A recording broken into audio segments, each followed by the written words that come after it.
We have the Gourmet Dude. You can check him out online, gourmetdude.com. In studio with us, bringing food that you can prepare for Super Bowl Sunday.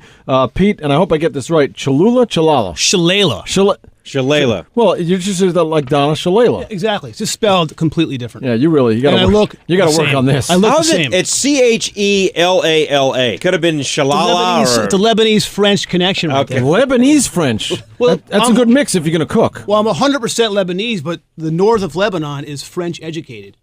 So everyone's like half French. The north of Lebanon. More half. Wait, the north part of Lebanon, Beirut's in the southern part of Lebanon. It's kind of in the middle. Kind of in the middle. It splits it right in half. Okay. And then when you go north, it's more Christian and more French influenced. Right. Did you grow up there? Not at all. No, your family. My dad's right from there. Mm-hmm. 100% to the bone Lebanese. Mother's family, Trinidad and Tobago. Mm-hmm. In the hot sauce mix is a little bit of a Trini sauce. Oh, very nice. To give it a nice kick. Now we'll have to get to the ingredients in a second, but did your dad leave because of all the conflict over there? I think that's definitely why we left. I mean, it was 75 when we left there, and those were some rough times. Yeah. I mean, I was there when I was 1. Oh, you were there when you were 1. I was born here, went there. And you were like, Dad, let's get out of here. Well, my mom's like, let's get out of here right now. And my dad's like, all right, let's go. And just take a blanket and get out. Let's go. And you came here. So what did your folks? And we're the better for it. What did your folks end up doing when you got here? That's the thing. That my dad started from scratch. You know, it's like, what do you do now? You got to learn English. You got to figure out the world. And he started companies, and he, pretty much branched out on his own. The last thing he was doing was buying bulk tickets on airlines and selling it at wholesale. Really? Just learning new trades. And the guy, if you want anything antique, he'll take apart a stopwatch or like a nice pocket watch to the T, clean every piece, put it back together, and let it tick. That's pure patience. Wow. I'm all ADD. He's all patience. And you and I get along just fine. I'm moving around. I can't do that. I will tell you, this is not political commentary, but it's old school immigration. My grandfather came here from Russia. There was no, let's help him out by speaking in the language. It was like, you're on your own, pal. You're on your own. Swim. Yeah. Figure it out or you're going to die here. And the bottom line is we're living in Fairfield, Connecticut. I'm like the darkest guy by 7 shades there. You can't walk around downtown Fairfield with one eyebrow. It doesn't work. You got the wrong color hair. It does not work, man. No blonde hair doesn't work, right? Now, what you'll learn about Bill is that it doesn't matter that a radio show's going on. He will eat through it. It's good food, man. You got good food here. I know, but you can wait till the breaks to actually chew and talk. I'm okay. I got it in. Listen, the meatball sub is tremendous. It's true. He also lives in denial. He'll always say, you can't tell that I'm eating. But Did you tell I was eating just now on the air? All I can tell is that Bill is a ripped man. I mean, if he's not on air, he's working out. Right. That's what I can tell. You figured that out, right? He does. Look, I'm a little nervous. Are you nervous? Not at all. All right, let's talk about why you're here, because obviously it's Super Bowl Sunday. Super Bowl Sunday, one of the many national holidays that we celebrate with food. I would argue to some extent this may be the biggest national holiday spent with food, because some of the other ones are religious holidays. Not everybody partakes. 90% of the country is going to be maybe not watching the game, but could be participating in some sort of Super Bowl party, and it's all about the food. So I have my philosophies on food. Before we get into the specifics, what are the philosophies that you have on Super Bowl Sunday food? Well, first of all, the Super Bowl is actually the second biggest day of food consumption. It is. On the calendar. What's the biggest? Right, Thanksgiving. Christmas? Thanksgiving. Oh, well, because everybody celebrates that holiday. But you can't count that because, although I love my family, Super Bowl Sunday, you're hanging out with 20 of your best friends on a Sunday with ice cold beer next to you. It's a different experience.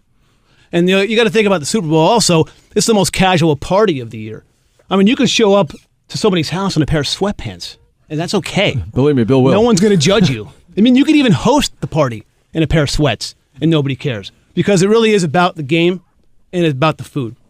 And that's important too. You got to think about the food because if you're going to host, this day is also important for you. So how do you save time, be cost effective, and also, and make sure your guests have a great time. So that's what it's all about, finding shortcuts, maybe a little health conscious stuff. I got a bunch of tips I'll throw at you, but it's a big day and food is a huge part, but the hero is the TV. So if you walk into somebody's house and the table's set, turn around.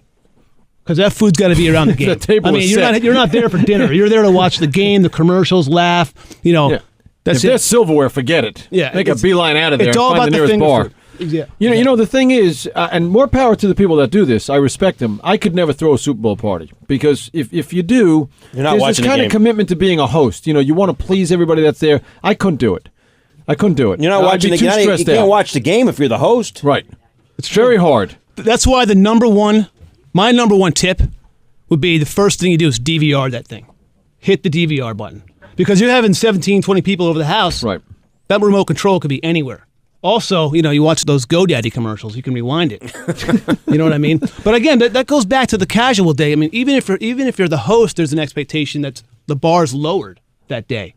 That's why you get right. You don't have to be a social. You're saying if you're a host and you have the people come over and you're in your sweats, low expectations. Yeah, nobody cares. I mean, it's almost like a potluck too. I mean, call them up. If you're going to someone's house, give them a call. What can I bring? Hummus? Right. Let me bring hummus. Right. Let me bring some napkins. If you want to bring something cool, bring wet wipes. Oh, I saw you brought some of those. That's a good call, especially if you're going to a place where we're going to eat wings, which we're going to do in just a second. What I want to do is I want to ask you one more thing. We'll take a break and then get into some of the recipes that you suggest. But I've always thought, here's the best advice I can give. Make it simple. Make it simple to eat. Make it simple to serve. If it becomes very complicated, and I like what you brought in because it is, as you pointed out, all stuff that can be eaten with your hands. Okay, maybe a little messy at times, but if you overcomplicate things, you don't know when to eat, you don't know how to eat, you're in somebody else's house, you could be worried about drippage. Just keep it simple, right? Is that the basic plan? I think that's the exact plan. And I think people follow that. That's the norm. Again, if you walk into that house and the table's set, turn right around because that's not going to be the kind of night you want. That's New Year's Eve, possibly. Right. So now you brought with us, and we're going to sample this here. We're going to take a break, but you brought us chicken wings. Right, oven baked chicken wings. Oven baked, okay, and that's an important clarification. Yeah, oven baked chicken wings. So that means Bruce can have one because they're oven baked. Right, Bruce can have two. Two, okay. I'll have two. And then we have the meatball sub, right? But we also have there's other stuff over guacamole, there. Right? And then I made you guys football cookies, right, with the laces out. you Because that gotta is be an Ace also Ventura fan. You got to be a Ray Finkel fan. You got to be a Ray Finkel fan. You do. All right, let's take a break. The Gourmet Dude in studio with us, Pete Shalala, is with us. We're going to get some recipes. We'll tell you about his website, thegourmetdude.com. Coming up, stay with us. The B Team on Mad Dog Radio. Giving a B effort. Cool. It's the B Team. I was always kind of a C student. The B Team with Bill Pito and Bruce Murray on Sirius XM.